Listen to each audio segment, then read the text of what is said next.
रात के 2 बजे रोहन के फोन पर एक अनजान नंबर से मैसेज आया। अगर अभी जाग रहे हो तो तुम्हारी किस्मत बदल सकती है। पहले तो उसने इसे मजाक समझकर इग्नोर कर दिया, लेकिन अगली सुबह उसी नंबर से फिर मैसेज आया, बस एक मौका दो, तुम करोड़पति बन सकते हो। रोहन ने हिम्मत करके रिप्लाई किया। कैसे? मैसेज आया।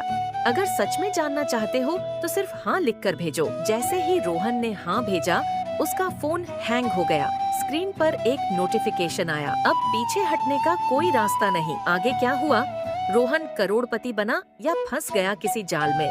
सोचो, अगर तुम्हें ऐसा मैसेज आए तो क्या करोगे?